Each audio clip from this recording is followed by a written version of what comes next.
Bonsoir à toutes et à tous et merci de nous suivre depuis le palais de Koulouba à Ouagadougou. Je suis Lalia Mardia Koulibaly, journaliste présentatrice à Deni Voice et je suis très heureuse de vous accueillir dans cette émission spéciale avec une personne tout aussi spéciale, le président de la transition, chef de l'État, le capitaine Ibrahim Traoré himself. Bonsoir, Monsieur le Président. Bonsoir.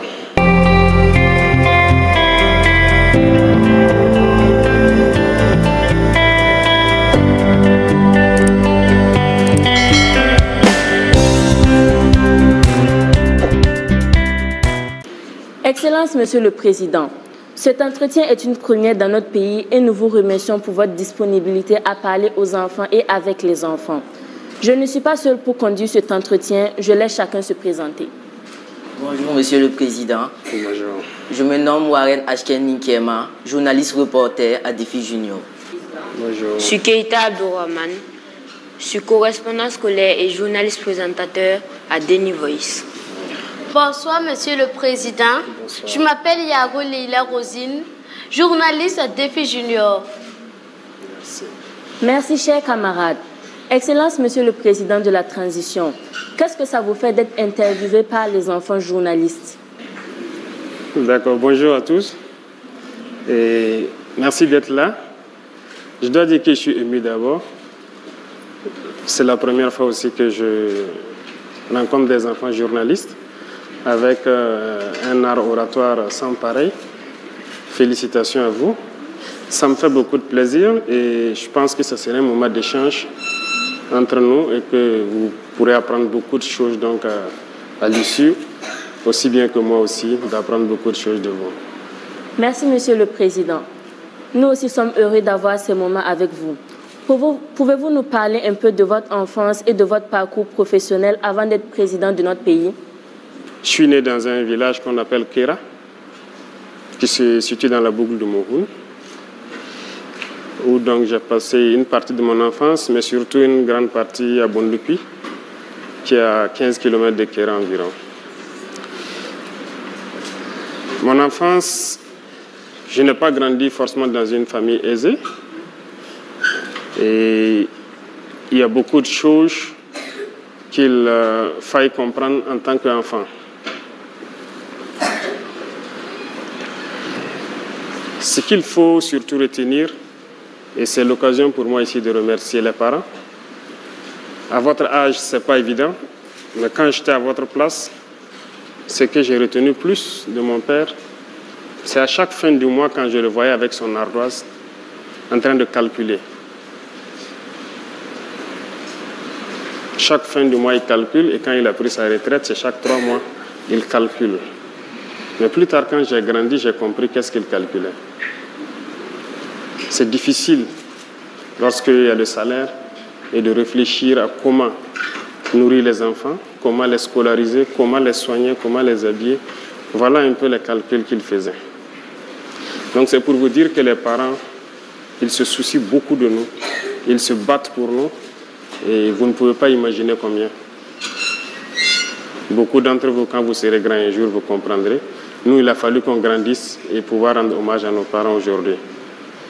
S'il y a aussi quelque chose que j'ai appris du papa, il y a une phrase qu'il nous disait chaque fois à la maison: exécution avant réclamation. Parce qu'il fut militaire aussi, avant de devenir plus tard infirmier. On l'obéissait et on faisait ce qu'il nous demandait de faire.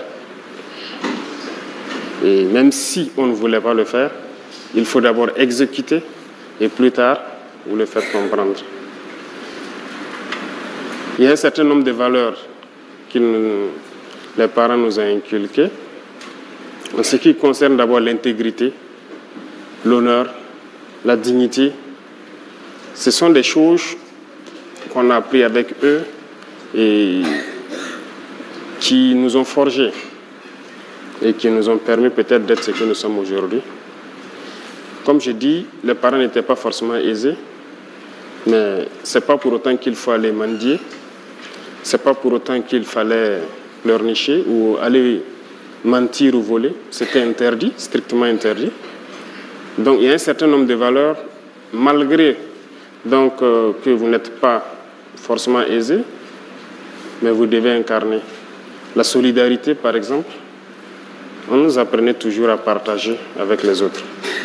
Et je pense qu'il y a eu des moments où peut-être qu'on n'était pas en bonne phase, on était enfant, on ne comprenait pas. Pourquoi la maman, vous savez qu'au village, les enfants des autres peuvent venir passer 1 an, 2 ans avec vous pour étudier, ou voilà, ceux qui quittent les plus petits villages et reviennent en ville.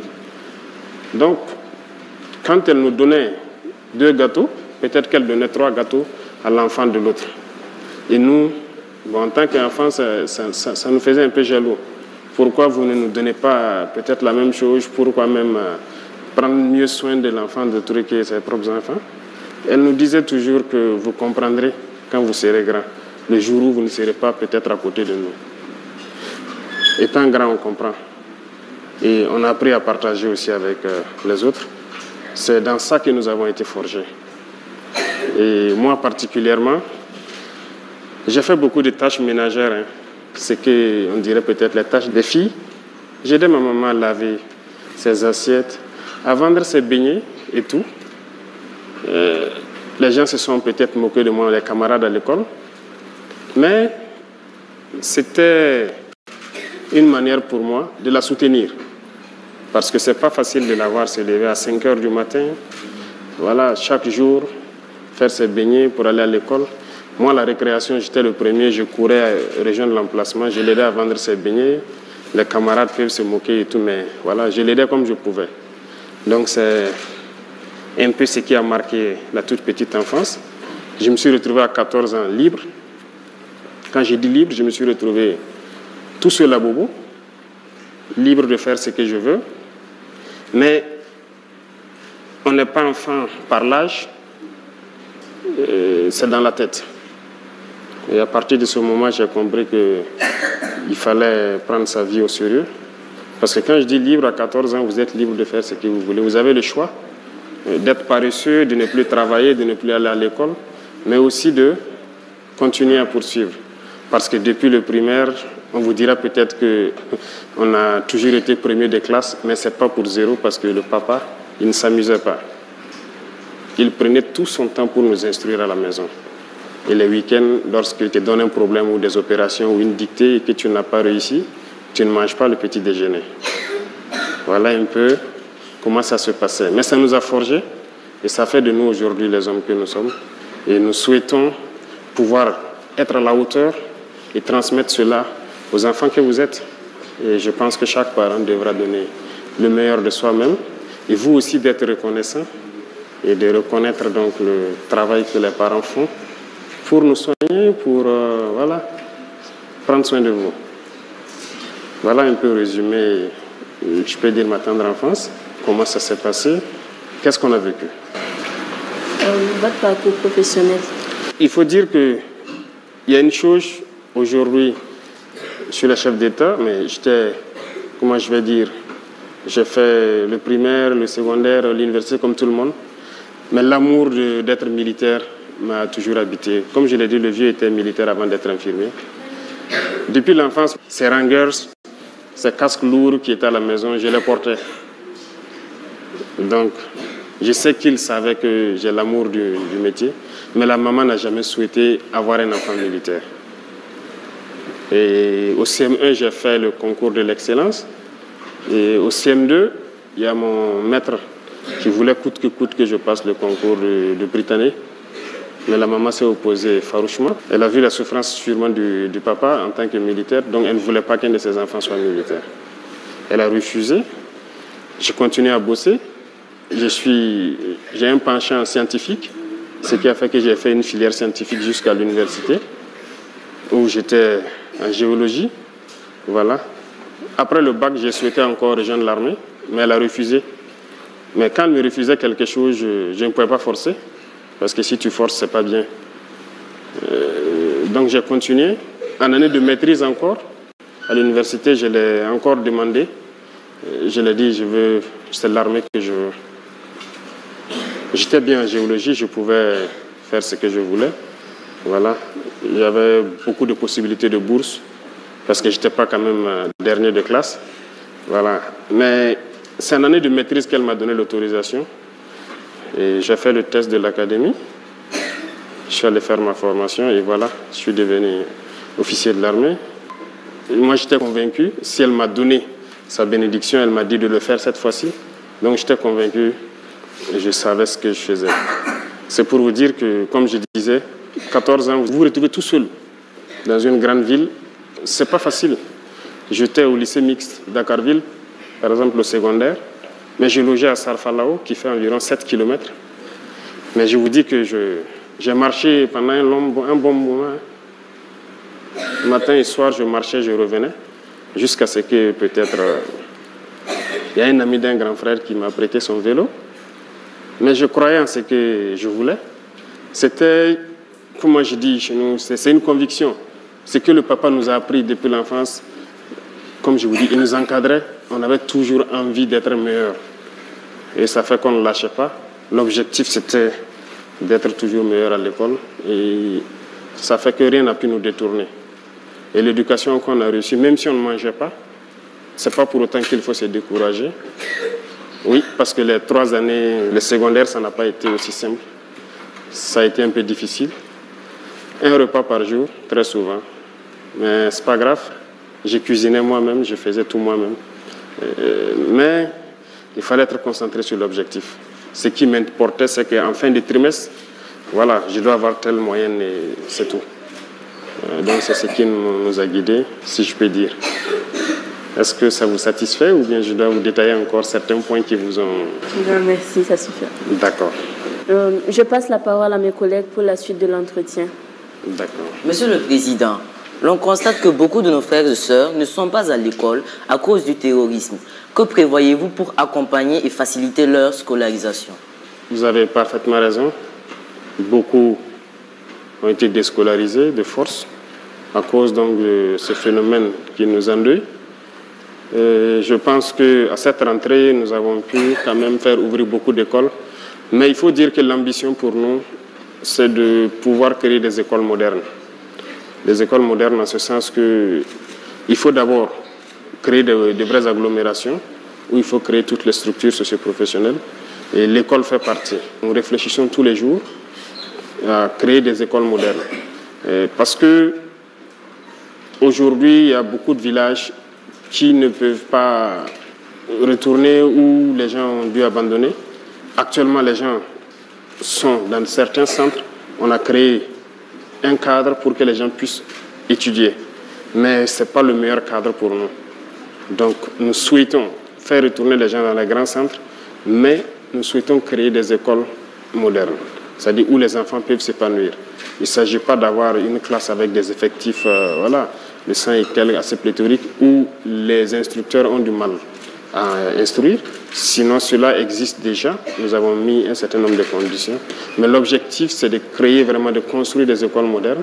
Cette année, on a pu construire quelques écoles dans certaines villes déjà. C'est vrai que les gens n'ont pas l'information, mais peut-être que bientôt le reportage sera fait. Des écoles ont été construites avant même les vacances, dans certains centres où il y a eu assez de déplacés. Mais l'objectif, lorsque nous ramenons les gens dans leur école, nous voulons créer de nouvelles écoles où les enfants vont apprendre et être très bien épanouis. Donc ce processus aussi est en cours. Nous avons ouvert beaucoup d'écoles à cette rentrée-là. Donc beaucoup d'élèves ont repris les cours. Beaucoup de centres qui étaient fermés ont repris. Mais nous sommes dans le processus de construire de nouvelles écoles modernes pour que les enfants puissent étudier et avoir les mêmes chances que ceux qui sont dans les zones non affectées. Excellence, Monsieur le Président. On aimerait bien savoir que fait le gouvernement pour garantir la protection des droits et la sécurité des enfants au Burkina Faso. Je pense que c'est la mission principale du gouvernement. Tout le combat que les gens mènent, c'est pour garantir donc, les droits des enfants, si je peux dire. D'abord, le droit à la vie qui est un droit pour tout le monde. Tout le monde a droit à la vie. Donc tout ce que nous mobilisons, tout ce que nous faisons actuellement, c'est de combattre ce terrorisme-là. C'est pour garantir d'abord le droit à la vie. Et qui dit droit à la vie, droit à la protection donc des enfants. Vous voyez, lorsqu'un père prend les armes, généralement pour combattre le mal, Ce n'est pas pour lui qu'il le fait, c'est pour vous les enfants. S'il prend l'arme et qu'il fait face à l'ennemi, il est prêt à mourir, mais c'est pour assurer donc, votre protection, c'est pour vous protéger. Donc c'est notre devoir de créer ces conditions pour que les hommes puissent se battre, mais assurer la protection donc, des enfants que vous êtes. Aujourd'hui, nous vivons une situation, mais nous espérons que vos vies soient meilleures que les nôtres. Que ceux qui n'ont pas droit à un certain nombre de privilèges aient ce droit-là demain. Parce que nous sommes convaincus que cette condition peut être réunie au Burkina Faso. Donc nous devons combattre ce mal, assurer votre droit à la vie, qui est le droit élémentaire, assurer donc votre protection, mais aussi que vous puissiez accomplir vos devoirs, parce qu'il n'y a pas que le droit. Je crois que vous le savez bien, l'a dit, les droits et devoirs. Autant on assure vos droits, on met tout en œuvre pour que vous puissiez exprimer et faire vos devoirs. Donc c'est la tâche primordiale du gouvernement, de tout mettre en œuvre pour que vous puissiez grandir et vous éduquer dans des conditions assez sereines. D'accord? Est-ce que j'ai répondu à votre question à peu près? Merci beaucoup. D'accord. Monsieur le Président, on constate qu'il y a beaucoup d'enfants vivant avec un handicap qui ne sont pas scolarisés par manque d'écoles adaptées ou parce que leurs parents n'ont pas assez de moyens. Que pouvez-vous faire pour résoudre ce problème? Vous avez parfaitement raison. Et nous avons aussi fait les mêmes écoles. Et comme vous le dites, on a souvent constaté qu'on ne fait pas trop attention à ce volet-là depuis un certain temps. Nous avons fait des écoles où, par exemple, pour ceux qui sont handicapés moteurs, on n'avait pas prévu rien que les rampes pour les permettre d'accéder à l'école et tout ça. Mais je pense que ce sont des choses qui sont en train d'être rattrapées actuellement. Et comme je vous parlais tout à l'heure, nous sommes en train de vouloir construire des écoles modernes. Il y a ceux, par exemple, les handicapés moteurs, ils auront leurs droits élémentaires qui peuvent être respectés dans ce genre d'école. Handicapés visuels, je pense que le braille est en train de se développer. Donc il y a beaucoup de facteurs que nous sommes en train d'étudier pour intégrer dans ces écoles modernes dont je parle. Il faut prendre en compte justement les enfants vivant avec les handicaps pour qu'ils ne se retrouvent pas en marge. Et ceux qui n'ont pas les moyens, je veux vous dire quelque chose, l'objectif est de rendre l'école gratuite. Il y a beaucoup de pays où l'éducation est gratuite. Ici, c'est possible. C'est possible parce qu'on a passé le temps à nous faire comprendre, comme je l'ai dit, que nous sommes pauvres, mais nous nous rendons compte que nous ne sommes pas pauvres. C'est la gouvernance le problème, et je pense que c'est ce pourquoi nous nous sommes révoltés, et nous sommes en train de tout mettre en œuvre pour créer les conditions pour que ces questions, vous ne puissiez pas les poser dans les années à venir et dire que les enfants en situation de handicap, s'ils n'ont pas les moyens, l'éducation doit être un droit, c'est un droit et ça doit être une réalité. Et ça doit être gratuit. Le rêve, c'est d'y arriver. Beaucoup de pays le font aujourd'hui. Pourquoi au Burkina Faso on ne pourrait pas le faire? Donc notre combat, c'est de pouvoir rendre l'éducation gratuite, donc il n'y aura pas question de moyens, et de mettre toutes les conditions pour que vous vivez avec un handicap ou pas, que vous puissiez donc bénéficier de l'éducation. Vous pouvez être rassuré sur ça. Je réponds un peu à la question. Merci, Monsieur le Président. Merci beaucoup à vous. À présent, je vous invite à regarder un micro-trottoir que nous avons réalisé. Les enfants partagent avec nous leurs rêves pour le Burkina Faso. Ils ont été interrogés par Faisal Soré et Nadi Traoré, journalistes à Deni Voice.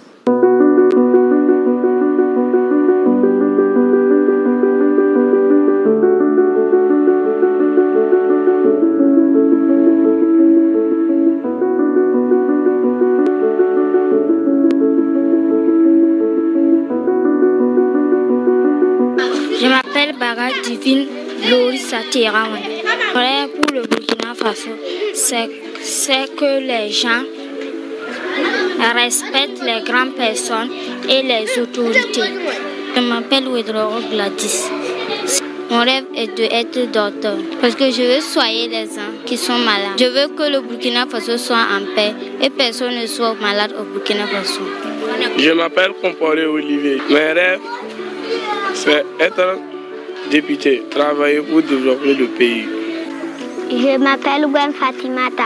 En tant qu'enfant, je veux que tous les enfants aillent à l'école sans avoir peur, que tous les déplacés internes puissent retourner dans leur village, qu'il y a beaucoup de nourriture au Faso.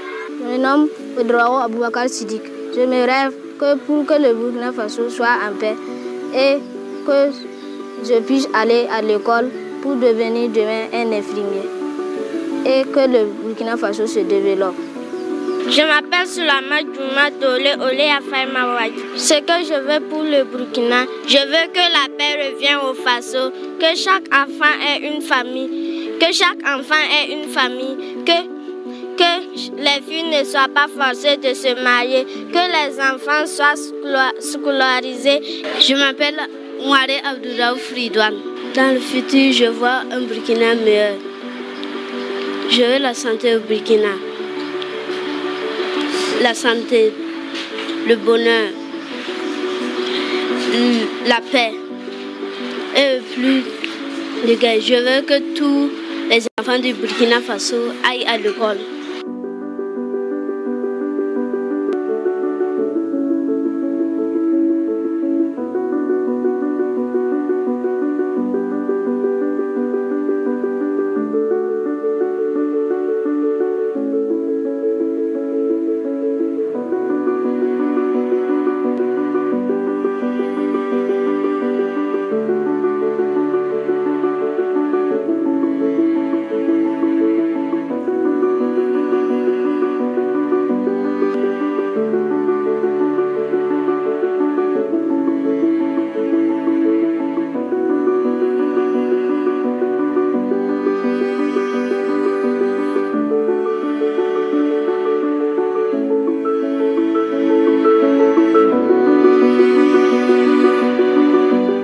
Monsieur le Président, réaction après ce que vous venez de voir.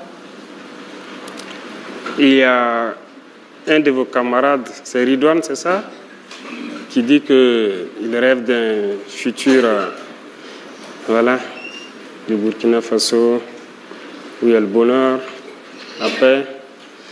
Il a résumé beaucoup de choses. C'est aussi notre rêve.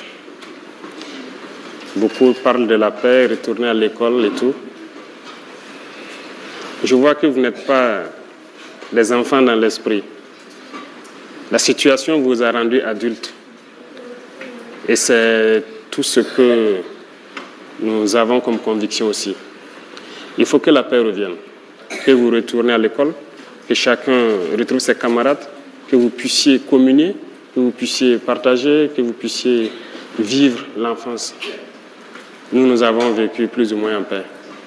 Et si aujourd'hui les enfants n'arrivent pas à vivre ce minimum d'amour qu'ils ont pu partager là, ça me met mal à l'aise. Donc le combat, c'est de ramener cette paix-là. Et aussi, comme il a dit, un avenir meilleur, le bonheur, le développement, c'est possible. Parce que je peux vous assurer que vos enseignants et en tout cas les pédagogues sont à pied d'œuvre pour créer les conditions pour que vous puissiez apprendre le Burkina réel. Parce que ce que nous avons appris, ce n'est pas forcément bien pour la tête. Qu'est-ce que je veux dire par là? Par exemple, on ne vous dit pas toutes les potentialités du Burkina. Il faut qu'on puisse vous enseigner cela. Donc vos manuels scolaires vont sûrement changer. Les gens sont à pied d'œuvre pour inscrire dedans les réalités. Nous avons appris beaucoup de mensonges, parce que c'est ce que l'impérialisme a voulu qu'on apprenne. Mais nous voulons changer cela avec vous. Que vous appreniez les réalités du Burkina et qu'on puisse se mettre au travail ensemble et pouvoir faire sortir le pays donc, de cette situation. D'accord? Et c'est bien possible. Manger à sa faim, c'est possible. Il l'a dit. Est-ce que beaucoup de gens aujourd'hui à l'école font, par exemple, le jardinage? Nous, je sais que chacun avait une partie dans le jardin de l'école. Matin et soir, on arrosait nos arbres. On faisait beaucoup de choses de façon pratique. Et c'est une manière d'apprendre l'agriculture tout petit. Et ça peut aider, contribuer à ce qu'on soit autosuffisant. Donc chaque enfant doit manger à sa faim. Un enfant ne doit pas avoir faim. Donc c'est le combat que nous menons. Je suis très ému et je suis très content que vous pensez la même chose. D'accord? Nous sommes encouragés ainsi. Vous êtes un vrai leader, un exemple pour nous les enfants. Chaque jour, nous voyons à la télévision les combats que les FDS et les VDP mènent sur le terrain contre les terroristes. Quelle est la situation actuelle de la lutte contre les forces du mal? La situation actuelle, nous ne souhaitons même pas que vous voyez certaines choses, mais ce que je peux dire, ce n'est pas un plaisir de tuer, comme on le dit. Ce n'est pas bien. Mais s'il y a des gens qui sont venus au Burkina et ont commencé à tuer des Burkinabés, on a le droit de se défendre, de les empêcher de tuer des Burkinabés. C'est ce que nous vivons. Donc, des individus ont été manipulés, sont venus s'en prendre aux Burkinabés et nous sommes en train de nous organiser pour les faire face. C'est vrai que la lutte a duré, beaucoup de gens ont souffert depuis ces années, mais actuellement, nous pouvons vous dire que nous sommes sur des rails assez solides parce que la première des choses, tout ce que vous voulez faire dans la vie, il faut s'organiser. Il ne faut pas aller en rang dispersé, comme on aime le dire. Même à l'école, voilà, dans vos jeux, on vous l'apprend, n'est-ce pas? Lorsque vous vous tenez la main pour être plus fort, ou lorsque chacun se met dos à dos pour pousser l'autre pour être plus fort, c'est ça. C'est une manière de vous apprendre à ne pas aller en rang dispersé et de s'organiser. Il s'agissait pour nous d'organiser l'armée d'abord. Donc c'est ce qui est en cours. Il faut organiser pour que les gens puissent aller au combat, des gens qui se connaissent. Lorsque vous ne vous connaissez pas, c'est compliqué. Donc cette phase est en cours et c'est très bien évolué. Deuxième chose, c'est l'équipement. Nous avons vécu beaucoup de situations sur le terrain. C'est comme j'ai dit, ce que nous avons vécu, nous ne souhaitons pas que demain, les autres vivent la même situation. Il fallait équiper les forces. Nous sommes sur cette question. Beaucoup de gens aujourd'hui sont très bien équipés. En tout cas, sur ce volet, on a fait un gros effort, justement avec le peuple qui a compris la mission. Vous savez que ce n'est pas la magie qu'on a fait. Voilà, nous avons exposé la situation au peuple. Nous avons demandé à ce que les gens contribuent pour pouvoir équiper les forces. Que ce soit en protection individuelle, en moyens roulants, les armes, les munitions. Aujourd'hui, l'équipement, ça va. Les gens arrivent à être déployés de façon convenable et la lutte avance. Et comme vous pouvez le constater, il y a beaucoup de zones où nous avançons, nous réinstallons la population au fur et à mesure et nous consolidons. Parce que lorsqu'on installe, il faut installer d'autres forces avec pour pouvoir les assurer un minimum de sécurité. Et nous avançons au fur et à mesure. Donc, a priori, nous pouvons vous dire que partout au Burkina, les opérations se mènent. Que ce soit à l'extrême, toutes les frontières, voilà, nous menons des opérations et nous installons la population au fur et à mesure. Donc, vous pourrez le constater plus tard. Nous ne donnons pas généralement les noms de tous les villages réinstallés, mais à chaque jour, en tout cas, des villageois retournent sur leur terre et essaient de réorganiser la vie avec les FDS et les VDP qui concourent donc à assurer leur sécurité. Donc voilà un peu le point. Ça avance très bien et nous sommes en tout cas reconnaissants de tout ce qui se bat actuellement. Et nous ferons tout pour leur donner tout le nécessaire pour y arriver. Lorsque nous ne pourrons pas, nous reviendrons vers le peuple et nous leur dirons nous avons besoin de ci, de ça et encore plus de sacrifices. D'accord? Mais la lutte avance très bien. Tous les jours, en tout cas, nous arrivons à faire des opérations, à avoir des victoires. Par rapport au terrorisme, l'on constate son excellence que des enfants sont contraints de quitter leur famille pour se retrouver seuls sans aide. Qu'est-ce qui est fait pour aider ces enfants en difficulté? Beaucoup de parents, beaucoup de vos grands frères et grandes sœurs ont décidé de faire face au mal. Beaucoup y laissent leur vie et des enfants se retrouvent orphelins et d'autres dans des conditions en tout cas pas reluisantes. Et il y a une loi sur les pipis qu'on a adoptée. Et je pense que l'objectif, c'est quoi?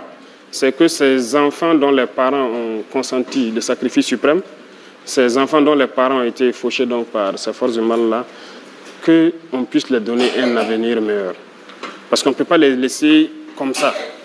Donc, c'est vrai, on a voté des lois, mais il faut mettre en pratique. Actuellement, la réflexion est en cours pour créer dans quelques centres des écoles qui puissent accueillir d'abord ces enfants-là, qu'ils puissent être internés, qu'ils puissent apprendre, en plus de le cours pédagogique que vous apprenez, des métiers et autre chose. Il y aura des réformes dans les jours à venir donc, sur le système même éducatif, mais c'est parce qu'il y a des départements qui ont été instruits pour prendre en compte cette problématique-là et créer des centres, en tout cas de formation, des écoles, où on apprend et l'enseignement normal et puis les métiers aussi. Donc, les enfants qui seront en situation défavorable ou ceux qui ont perdu les parents dans cette guerre devront pouvoir avoir un minimum de vie, un minimum de dignité pour pouvoir apprendre. Donc, nous sommes dans ce processus et comme je dis, l'objectif à moyen ou long terme, c'est de rendre complètement l'éducation gratuite. Mais en plus de l'éducation, les pupilles de la nation, il faut aussi prendre soin d'eux parce qu'il n'y a plus quelqu'un pour les entretenir. Donc, c'est un devoir pour la nation de prendre soin d'eux. Voilà pourquoi nous votons ces textes-là. Mais il s'agit de la mise en pratique maintenant qui est la phase importante pour nous, pour qu'à la rentrée prochaine, nous puissions voir au moins un échantillon. D'accord? On aimerait bien devenir des leaders comme vous.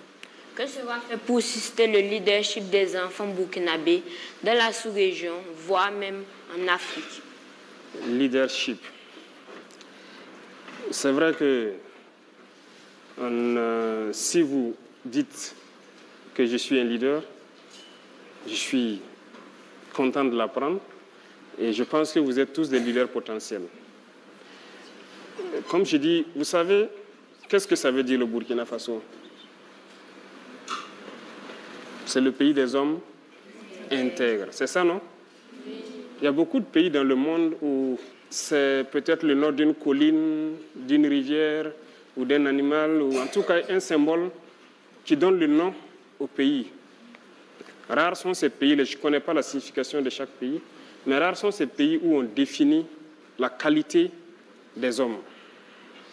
Est-ce que vous comprenez? Burkina Faso, les hommes qui y vivent doivent être des hommes intègres. C'est le pays des hommes intègres. Donc, il y a beaucoup de valeurs que vous devez d'abord incarner, des valeurs que vous devez apprendre et faire, appliquer. Ça commence par là. Et lorsque vous pouvez appliquer ces valeurs-là, vous devenez un modèle au sein de vos camarades. L'intégrité est une valeur très, très importante. L'honneur. Je pense qu'il y a un petit bouquin, et on espère que ça pourrait être partagé un peu partout, et que l'éducation civique et morale dans les écoles on puisse vous apprendre toutes ces valeurs-là. Qu'est-ce que c'est que l'honneur? Qu'est-ce que c'est que l'intégrité?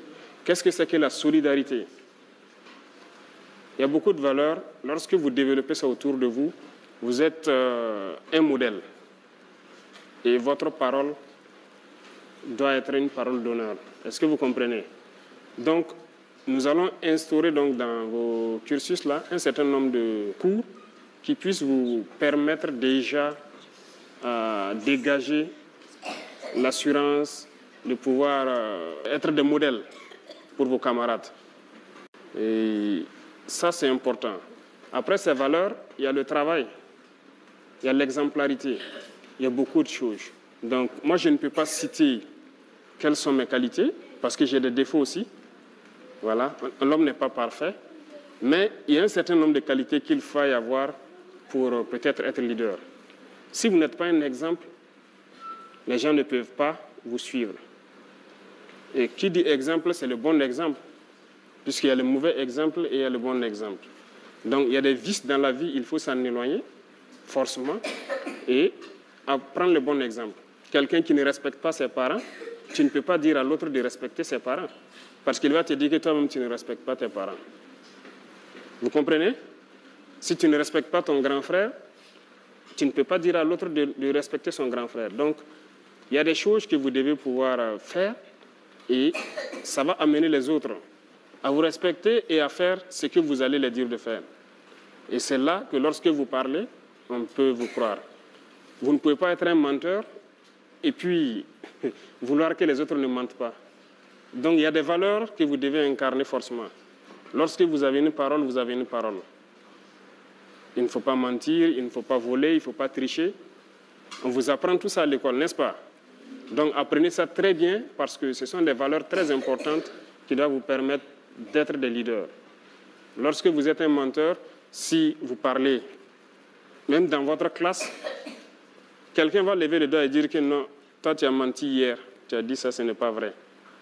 On peut se tromper, mais il ne faut pas mentir chaque fois. Vous pouvez ne pas avoir la vérité sur un sujet, se tromper, dire quelque chose, mais aussi reconnaître à un moment donné qu'on s'est trompé. Ça fait partie aussi de la qualité d'un leader. Parce que lorsque vous dites quelque chose aujourd'hui, vous n'avez pas la vérité peut-être, mais demain, si vous vous rendez compte que ce n'était pas vrai ce que vous avez dit, il faut avoir le courage, l'honnêteté de reconnaître et de dire, bon, hier, moi, je vous avais dit ça, mais ce n'était pas vrai. Donc, aujourd'hui, voilà ce qu'il y a. Je m'en excuse. Donc, le leader, c'est beaucoup de choses qu'il faut réunir, mais je pense qu'il y a de bons exemples dans la société et normalement, les parents doivent être de bons exemples pour vous inculquer toutes ces valeurs-là. Et à l'école, les instituteurs le font. À la maison aussi, il faut le faire. Et il faut apprendre beaucoup. Et vous êtes tous des potentiels leaders. D'accord? Donc le leadership, on fera tout pour vous inculquer ces valeurs-là à l'école et vous permettre de pouvoir vous exprimer, vous affirmer. D'accord? Est-ce que je réponds un peu à votre question? Oui, merci beaucoup. D'accord. Monsieur le Président, nous imaginons que ce n'est pas facile de diriger un pays en crise. Qu'est-ce que nous, les enfants, nous pouvons faire pour vous aider à réussir votre mission? C'est pas facile. Même si ce n'était pas un pays en crise, c'est pas facile. Parce que diriger, c'est compliqué. Il faut pouvoir se mettre au-dessus de tout, écouter tout le monde, apprendre beaucoup de choses, vraiment avoir, comme on dit, la tête sur les épaules. Mais surtout un pays en crise, une crise qui perdure, c'est compliqué. Mais ce que moi je vais vous demander, vous les enfants, c'est de cultiver le patriotisme. C'est la meilleure chose que vous puissiez donc faire pour que nous ayons le courage de mener le combat. Et le patriotisme, c'est très important. Il faut aimer sa patrie. Et qui dit patrie, c'est vous-même d'abord. Il faut vous aimer entre vous, il faut être solidaire. Et je suppose qu'à la récréation, chacun partage son gâteau avec les enfants qui n'en ont pas. N'est-ce pas? Il faut aider les parents, il faut les soutenir, il faut les écouter. Il faut tout faire pour vous éloigner de certains vices, je peux dire, notamment la drogue. C'est des choses, peut-être pour les tout petits, ils ne savent pas ce que c'est, mais pour ceux qui ont un certain âge, on vous en parle déjà.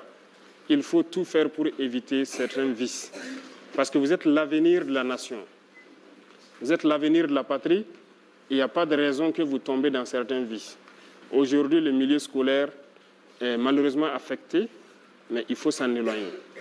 Donc, il y a beaucoup de choses qu'il faut apprendre pour être de bons patriotes. Vous respectez déjà les couleurs. Le drapeau, c'est sacré. Et lorsque vous chantez l'hymne national, j'espère que vos enseignants vous expliquent ce qu'il y a dedans. Les mots sont peut-être un peu lourds pour vous, mais on peut vous expliquer ça. C'est fort, l'hymne de la victoire. Donc, à partir de là, vous devez développer beaucoup de choses pour aimer votre prochain, pour être solidaire. Et lorsque vous aimez, vous, entre vous, vous êtes solidaires, lorsque nous menons ce combat, nous sommes sûrs que voilà, la génération qui vient est encore plus soudée que nous, et une génération patriotique. Et ça nous motive, ça nous encourage. Donc ça peut être ça votre contribution. Apprenez à être des patriotes, apprenez à être les enfants du Burkina.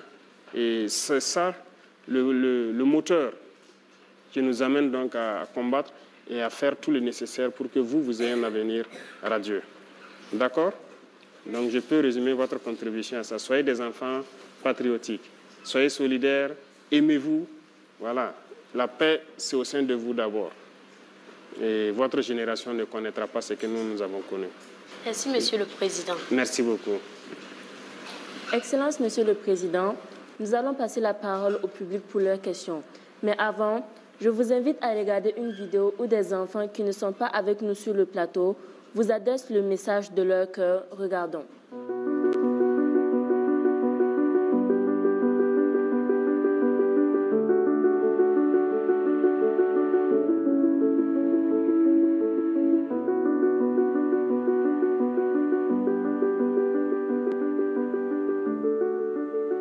Je m'appelle Toukone Jennifer. Je veux que le président surveille les Burkinabés et qu'il fasse finir le terrorisme au Burkina Faso. Je m'appelle Kompori Radia Oudat. Je veux que le président sorte parler et que les enfants respectent le code de la route. Je m'appelle Namono Célestin.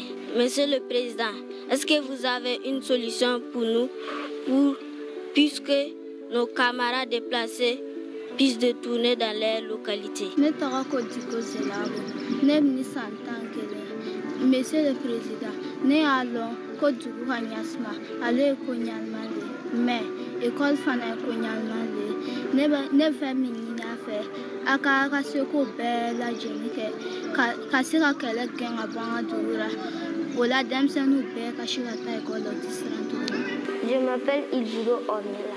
Je veux qu'il baisse les prix de nourriture pour qu'on puisse manger bien et partir à l'école.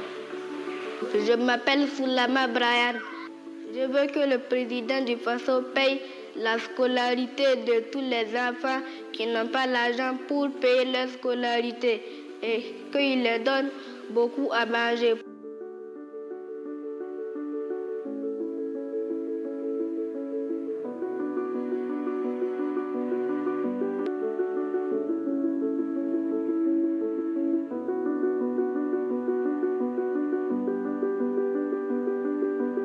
Je m'appelle Toné Chérifatou. En face du président Ibrahim Traoré, je lui dirai merci d'avoir aidé, de nous avoir donné la joie. Je m'appelle Tienou Amen Emmanuel. Je suis né à Tansila. J'ai commencé à étudier à Tansila. À cause de l'insécurité, les écoles étaient fermées. J'étais obligée de venir chez ma grande sœur à Tchériba pour étudier. Là-bas, j'ai trouvé mon CP. Aujourd'hui, je suis à Ouara, en train de faire 6e. Je vous demande, Monsieur le Président, quand est-ce que je peux retourner chez moi?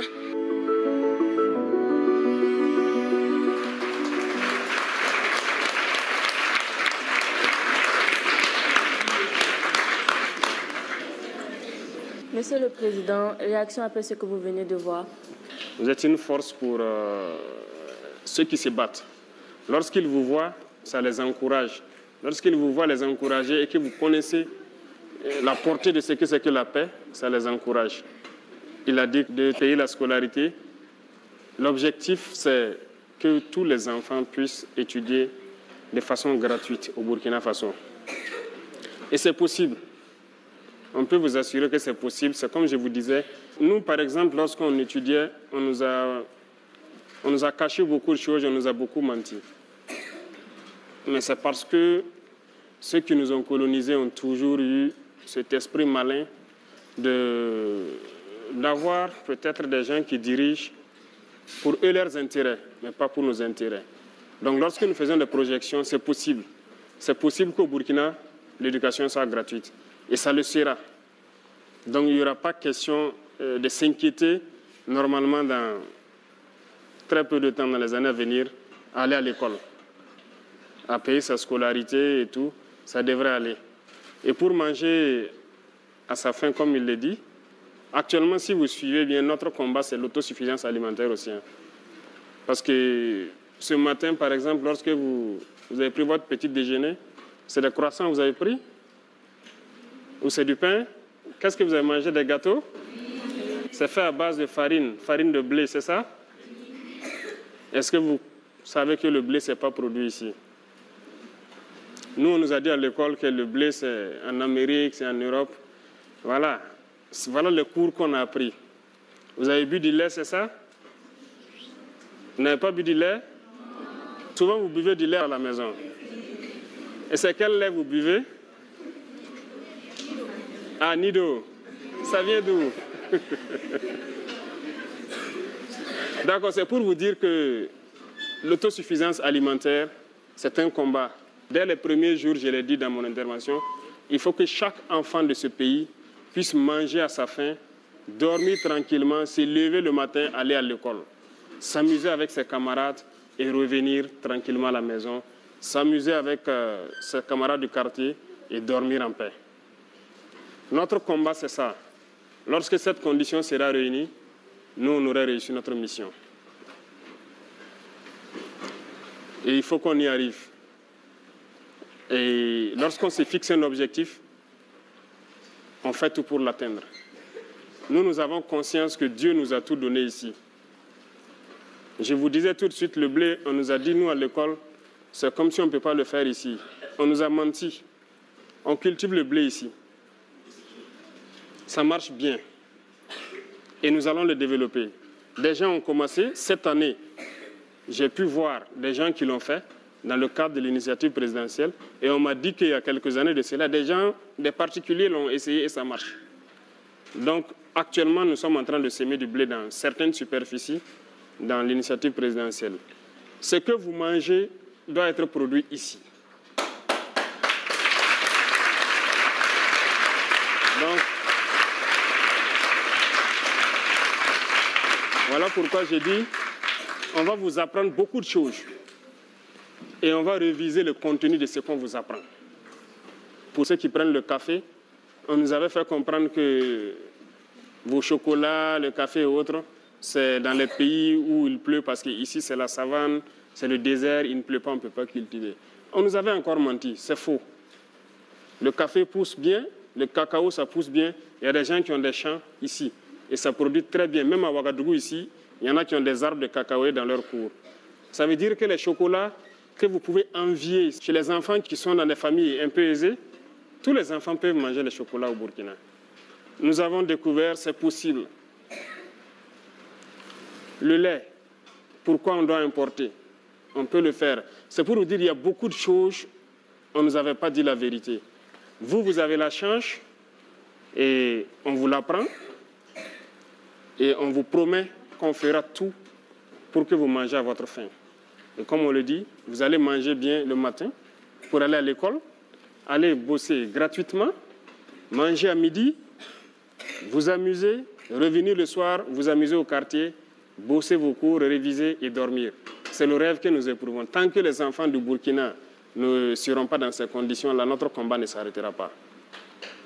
D'accord? Donc, on sait que ce sont vos aspirations et c'est normal, c'est légal. Tout parent se bat pour ça. Même ceux qui n'ont pas d'enfants se battent dans l'espoir d'avoir des enfants et de prendre soin d'eux pour qu'ils vivent dans des conditions meilleures que eux et qu'ils puissent être meilleurs que eux. C'est le combat de tout le monde, de toute génération. Nous avons la chance, Dieu nous a tout donné. Partout au Burkina, vous savez que partout on cultive.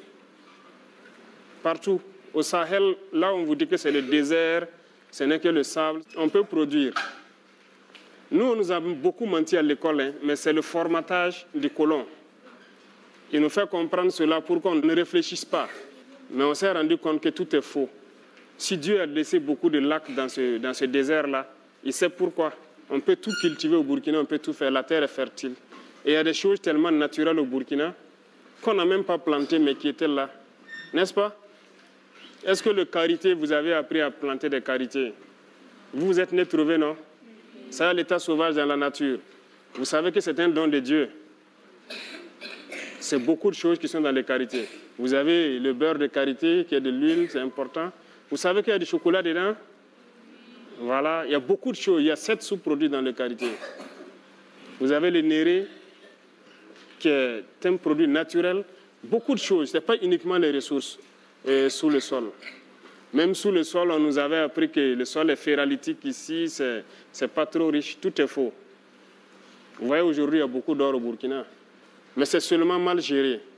Et notre mission, c'est de pouvoir bien gérer ces ressources-là et vous entretenir, prendre soin de vous pour que vous soyez dans vos droits élémentaires de bien vivre, d'aller à l'école et qu'on puisse vous protéger. Et aussi que vous puissiez accomplir vos devoirs. Parce que vos devoirs, c'est très important. N'est-ce pas?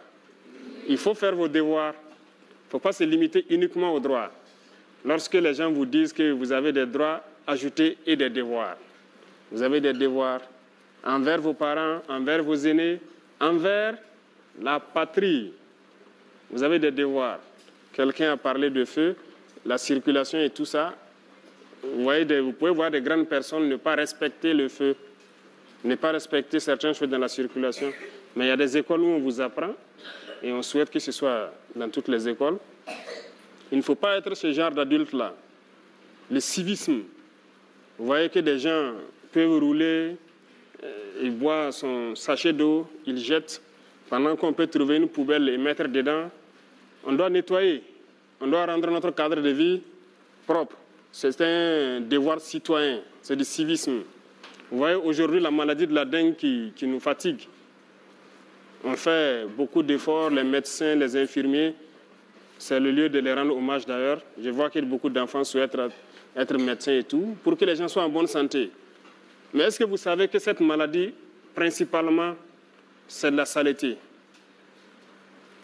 Les gîtes, quand on parle de gîtes larvaires, vous voyez l'eau sale qui est dans la rue, les moustiques se posent dessus parce qu'eux, ils veulent ça pour se développer. Et nous, on crée les conditions pour que les moustiques aient ça pour se développer. On est beaucoup sale, il faut le reconnaître, donc il faut beaucoup assainir. Peut-être que les plus grands regardent un peu la télé. On a lancé une initiative la semaine passée, l'initiative présidentielle pour le développement communautaire. L'objectif, c'est d'assainir nos villes. Voilà. L'épidémie s'est vue beaucoup plus à Bobo et à Ouaga, les deux grandes villes, mais c'est parce que nous sommes sales. Ceux qui jettent les sachets dans les rues, ça part obstruer les caniveaux, d'autres jettent l'eau sale, ça reste là. Dans nos quartiers, on n'arrive même pas à creuser nous-mêmes les caniveaux. On va faire sortir les gens vont travailler. Voilà, les 6 mètres où il n'y a pas de caniveau et tout, chacun va donner quelqu'un, on va creuser, si on a du ciment, on met pour drainer les eaux vers les grands caniveaux et sortir de la ville. Le civisme, ça compte beaucoup. Vous devez apprendre ça et vous devez chaque fois reprocher donc, aux adultes qui n'ont pas le bon réflexe, tout poliment, lorsque quelqu'un jette de l'eau sale quelque part ou quelqu'un jette un sachet ou en tout cas fait quelque chose qui n'est pas civique, de trouver la formule très polie de lui rappeler ça. Et je pense que si un enfant te rappelle de ne pas jeter un sachet dans la rue, tu dois avoir honte. Et tu vas aller ramasser et chercher une poubelle pour mettre. D'accord? Donc je compte sur vous pour le faire très poliment.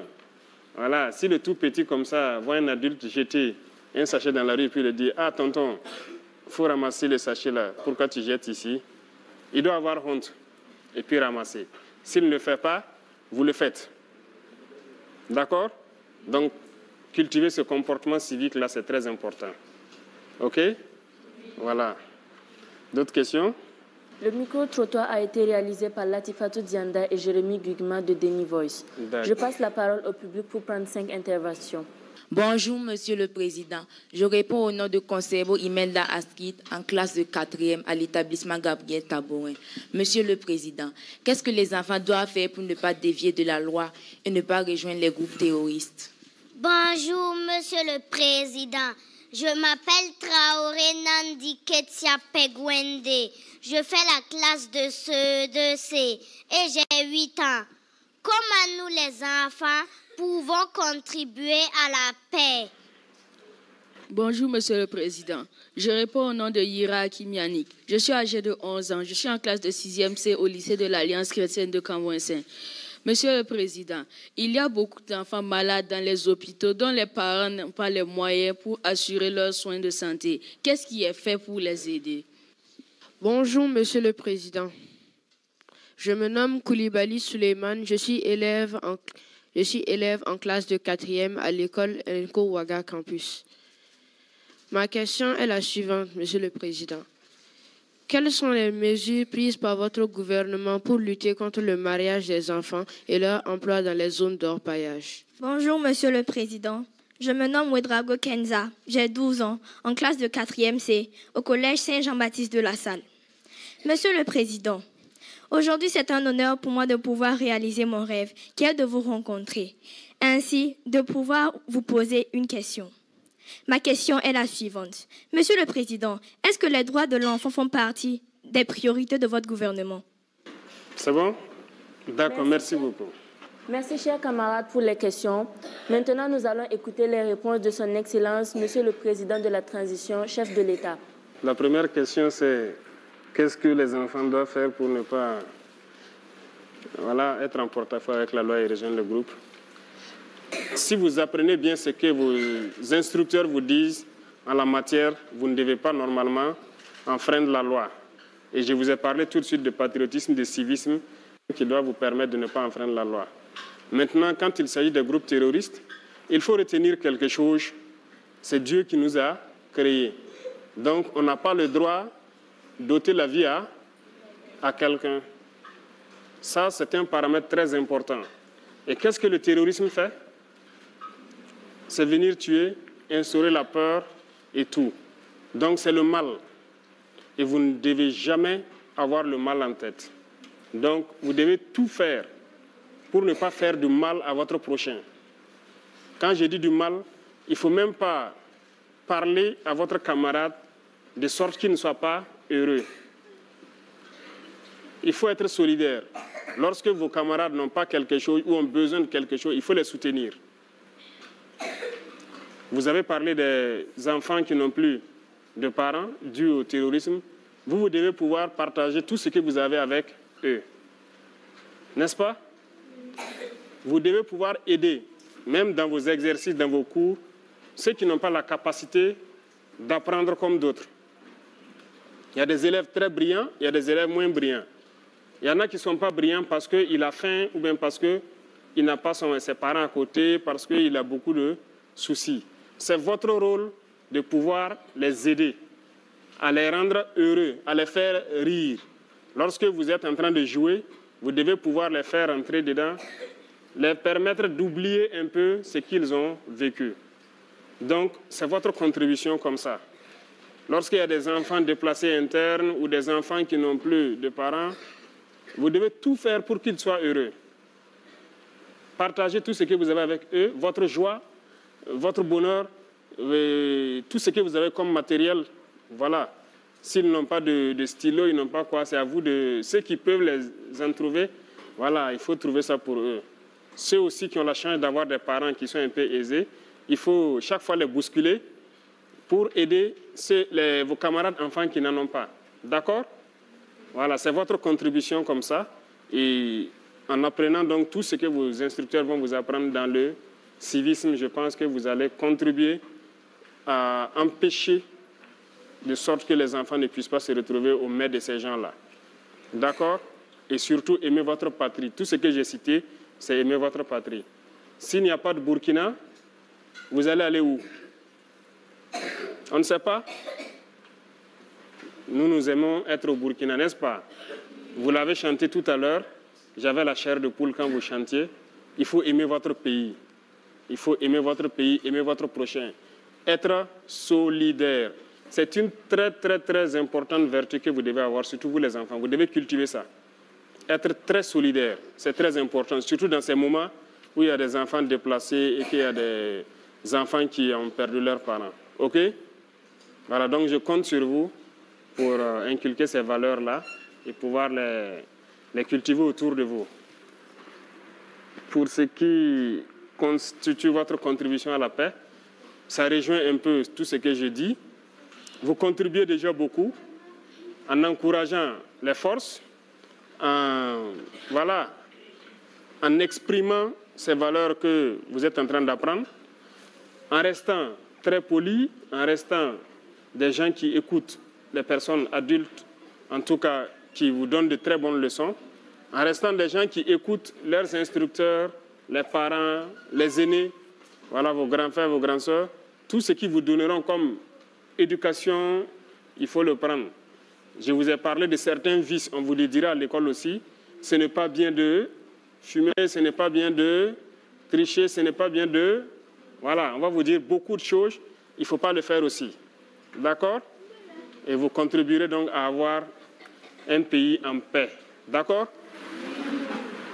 Pour les enfants malades, je pense qu'il y a déjà une loi qui dit qu'il faut, les enfants d'un certain âge, les soins gratuits, mais on doit reconnaître que ce n'est pas effectif partout. Les soins sont gratuits pour les enfants d'un certain âge, mais la réalité, dans certains centres, peut-être ils ne disposent pas de médicaments ou de toute autre chose. Actuellement, le combat, c'est de ramener le niveau donc, de beaucoup de structures sanitaires à un niveau assez, en tout cas, confortable pour pouvoir prendre soin des enfants.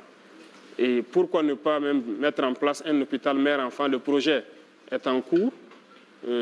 C'est un terme donc des médecins, hôpital mère-enfant comme l'hôpital pédiatrique qui est ici, où on va soigner uniquement les enfants en fait. Donc, il faut développer les capacités de ces hôpitaux-là. Ce sont des processus qui sont en cours pour pouvoir donner le meilleur donc, de nous et prendre soin des enfants jusqu'à un certain niveau, les prendre en charge gratuitement. Aujourd'hui, il y a beaucoup de choses, pour certains maux, qui sont pris en charge gratuitement. On ne souhaite même pas que les enfants aient ça, mais il se trouve qu'il y a des enfants, par exemple, qui ont des maux comme les cancers. Et on a réveillé notre hôpital qui soigne ça. Et c'est gratuit pour les enfants de 0 jusqu'à 15 ans, je crois. Donc il y a un certain nombre de pathologies aussi où la prise en charge est gratuite. Mais nous travaillons à ce que dans une frange d'âge donnée, lorsqu'un enfant ne se sent pas, il part à l'hôpital, il puisse tout avoir gratuitement. Mais c'est un travail qui va demander, voilà, on ne peut pas le dire qu'on le fera demain, mais ça, les capacités vont augmenter au fur et à mesure. Nous connaissons la réalité de nos infirmeries, de nos hôpitaux, et on fait l'effort de pouvoir accroître leurs capacités et créer des centres un peu plus modernes pour prendre soin de vous. OK? L'autre question, c'est le mariage et puis les sites d'orpaillage. Il y a beaucoup de textes qui sont en train d'être revus. Comme je vous ai dit, il y a des choses qui ne cadrent pas avec notre temps. Et c'est ça qu'on appelle les réformes. C'est ce qu'on est en train de faire. Il y a beaucoup de textes qu'on est en train de relire. Dans ces textes-là, c'est ce qu'on appelle le code des personnes de la famille. OK? Voilà. Même le code pénal, tout ça, c'est en relecture. Et je pense qu'on va revoir la question du mariage précoce. Il y a déjà des textes qui existent, mais l'application peine souvent. Et il faut reconnaître que dans certains villages, ça continue, le mariage des enfants. Mais il faut mettre en œuvre pour qu'il y ait toutes les structures au plus près des populations pour empêcher cela. Et au fur et à mesure, comme je le disais, de la reconquête, lorsqu'on installe des villages, on fait tout pour qu'on les accompagne avec toutes les structures possibles et appliquer les sanctions qu'il faut lorsque les gens s'entêtent à le faire. On vous a dit ça, non? Lorsqu'il y a des règles dans la société et que vous ne respectez pas, il y a des sanctions qui vont avec. N'est-ce pas? Voilà, donc si des adultes forcent pour marier les enfants, il y a des sanctions qui sont prévues. Et on est en train de relire les textes, peut-être pour aggraver les sanctions, pour que personne n'ose le faire. D'accord? Voilà. Vous devez vivre votre enfance et au moment venu, avoir le choix. Donc, c'est un combat, c'est une lutte. On est là-dessus. Concernant les sites d'orpaillage, c'est vrai, c'est une réalité, on observe dans les images. Et nous aussi, on a été sur le terrain, on a constaté beaucoup. Les enfants qui y travaillent. Actuellement, nous sommes en train de chercher d'abord à mécaniser, même les sites artisanaux, on veut tout mécaniser. Si nous arrivons à rendre l'éducation gratuite, tous les enfants vont aller à l'école. Vous pensez qu'ils vont aller encore sur les sites d'orpaillage? Non. Donc, si l'école devient gratuite et qu'on arrive à manger à notre faim, vous ne verrez plus d'enfants sur les sites d'orpaillage. Les enfants ne partent pas là-bas par plaisir, parce qu'ils sont très exposés. Il y a des produits chimiques tels que le mercure, le cyanure. C'est très dangereux. Ce n'est pas bon pour la santé et nous le reconnaissons. Et même les adultes qui y travaillent, comme j'ai dit, on est en train de vouloir mécaniser pour qu'ils ne soient pas en contact avec ces substances-là, parce que ça détruit notre jeunesse. Beaucoup de gens ont des techniques pour mécaniser un peu l'orpaillage là. Et si nous arrivons à le faire et rendre l'enseignement gratuit, produire sérieusement pour que tout le monde mange à sa faim, je pense qu'aucun enfant ne va se retrouver sur les sites d'orpaillage. Si les droits des enfants font partie des priorités, les droits et les devoirs, c'est ce que je dis, d'accord? Mais les droits des enfants, c'est la priorité de tout le monde. Ce n'est pas de notre gouvernement seulement. Le premier droit, c'est le droit à la vie. C'est l'essence même de notre combat. Donc, c'est une priorité. Le droit à l'éducation, c'est l'essence de notre combat. Tout de suite, je vous disais quoi? Nous, on nous a menti. On ne veut pas que vous, on vous mente. C'est l'éducation. Qu'est-ce qu'on doit vous mettre dans la tête pour que le pays se porte bien? Donc, c'est un droit que nous puissions mettre tout en œuvre pour vous apprendre les réalités du Burkina, ce qui est bien pour le Burkina, et que vous soyez de très bons Burkinabés. Donc, ce droit à l'éducation-là, qu'on le veuille ou pas, si on veut que ce pays reste Burkina, nous sommes obligés de développer ça. Donc, ça fait partie de nos priorités. Et comme je dis, tous ceux qui se battent aujourd'hui au front, FDS, VDP, c'est pour vous protéger. Lorsqu'un père se lève et prend l'arme, il part au contact de l'ennemi, c'est pour que ses enfants puissent vivre en paix. Lui, il est prêt à mourir, mais il veut protéger ses enfants. Donc, ça fait partie de vos droits, qu'on puisse vous protéger. Vous pouvez être rassurés, c'est tout le combat que nous menons. Et je résume encore à la même phrase que j'ai dit. Il faut que vous, les enfants, vous puissiez manger à votre faim, aller à l'école tranquillement et dormir en paix. Donc, ça fait partie de notre combat. C'est ce pourquoi nous sommes là. Donc, ça fait partie de nos priorités. Et vous permettre d'accomplir vos devoirs. N'est-ce pas? N'oubliez pas ce paramètre. Il faut accomplir vos devoirs également. Voilà un peu, si je peux dire, la réponse aux 5 intervenants, si je me trompe. Autre question? Monsieur le Président, merci pour ces réponses. Excellence, Monsieur le Président de la Transition, chef de l'État. À l'occasion de la Journée mondiale de l'enfance, célébrée chaque 20 novembre, nous, les enfants du Burkina, avons un message à vous adresser. Notre message sera lu par Diko Leila de la province du Soum, chef-lieu Djibo. Excellence, Monsieur le Président, Mesdames et Messieurs, chers camarades, bonjour. Je reprends au nom de Diko Leila, âgée de 14 ans, en classe de 3e. Je suis journaliste présentatrice en langue nationale Fulfulde en défi junior. Monsieur le Président, nous aimerions vous demander de tout faire pour que tous les enfants du Burkina Faso aillent à l'école pour apprendre à lire, écrire, compter, pour développer leurs connaissances et comprendre les événements du passé, du présent et du futur. Monsieur le Président, au nom de tous les enfants de toutes les régions du Burkina Faso, je vous demande de faire tout votre possible pour que les enfants déplacés internes aient un logement et jouissent de tous leurs droits. La place de l'enfant n'est pas dans la rue. Monsieur le Président, nous aimerions que les filles aillent à l'école pour construire un Faso meilleur au lieu de servir aux travaux domestiques parfois violents. Monsieur le Président, nous, en tant qu'enfants, voulons la paix et la sécurité au pays, afin que nous puissions jouir pleinement de tous nos droits restreints à cause de la crise sécuritaire. Monsieur le Président, nous, vos enfants, vous demandons d'aider tous les enfants dans les situations difficiles pour leur bien-être, pour l'évolution du pays. Je vous remercie.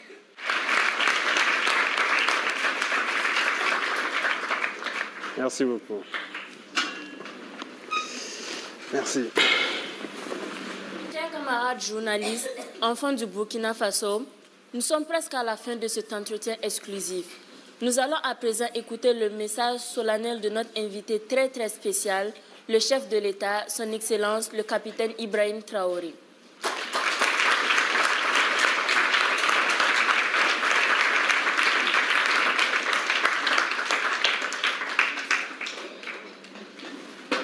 D'accord, merci beaucoup.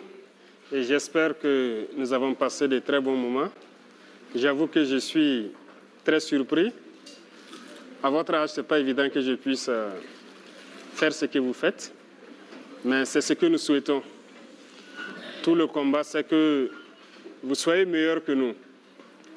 Et cultivez en vous le patriotisme, cultivez en vous le civisme, écoutez donc vos enseignants, les parents, les aînés, et apprenez les bonnes manières.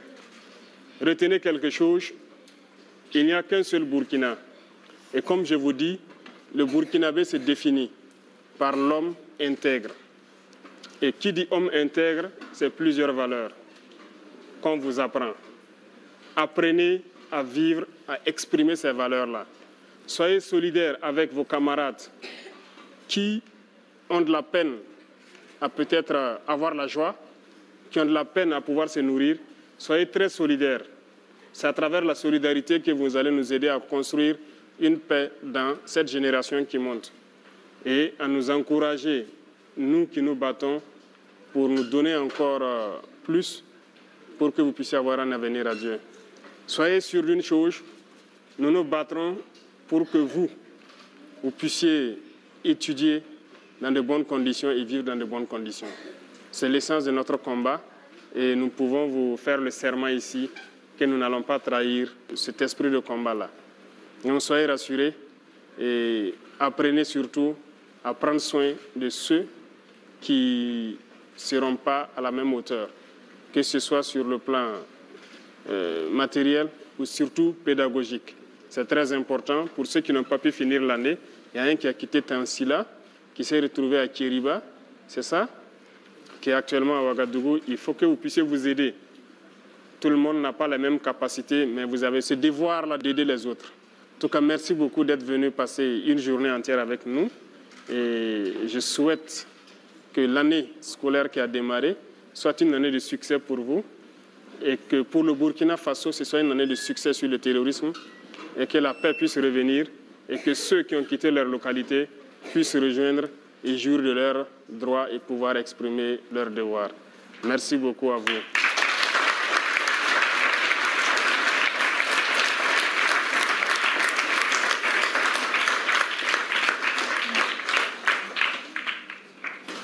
Merci, Monsieur le Président, pour cet honneur à notre endroit. Nous vous remercions de vous être prêtés à nos questions et vous souhaitons plein succès dans votre mission. Merci de nous montrer que les enfants qui constituent plus de la moitié de la population du Burkina sont aussi importants à vos yeux. C'est la fin de cet entretien. Merci à vous, chers camarades, de nous avoir suivis depuis le palais de Koulouba. Que la paix et la sécurité reviennent dans notre pays. Que Dieu bénisse le Burkina Faso, la patrie où la mort nous vaincront. Je vous remercie. Merci beaucoup. Mesdames et messieurs, vous venez de suivre le grand entretien avec son Excellence, Monsieur le Président de la Transition, chef de l'État. Voici venu le moment pour le chef de l'État de remettre symboliquement des cadeaux à 6 enfants. Il s'agit d'un recueil dédicacé et un sac à dos souvenir de cette rencontre historique. J'invite à recevoir les cadeaux Dembélé Yasmine.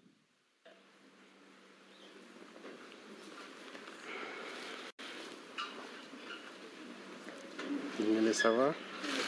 Fais un bon usage, d'accord? Voilà. Et apprends ça à tes camarades, ok? Merci, beaucoup de courage. Dao Awa Nafisatou. Dao, ça va?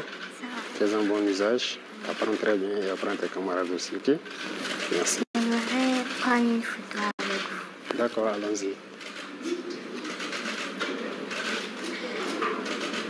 J'espère que vous prenez bien la photo, hein? Merci. Touré Amadou. Touré, fais un bon usage, d'accord? Voilà, beaucoup de courage. Zongo Colotin. Zongo, ça va? Fais un bon usage. Merci. Allez, courage. Anloum Ama Meivin.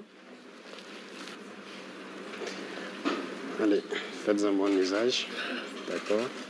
Beaucoup de courage. Merci beaucoup. Ouedraogo Yanis. Faites un bon usage. Ok? Allez, beaucoup de courage. Les autres pourront entrer en possession de leurs cadeaux juste après le déjeuner offert par son Excellence le capitaine Ibrahim Traoré, président de la transition, chef de l'État.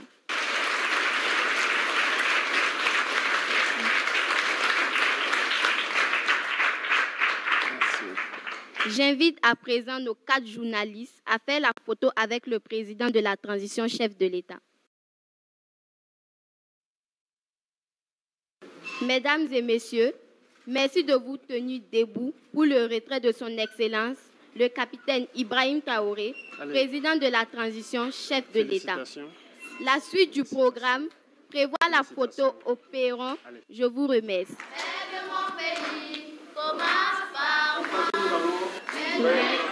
Merci beaucoup.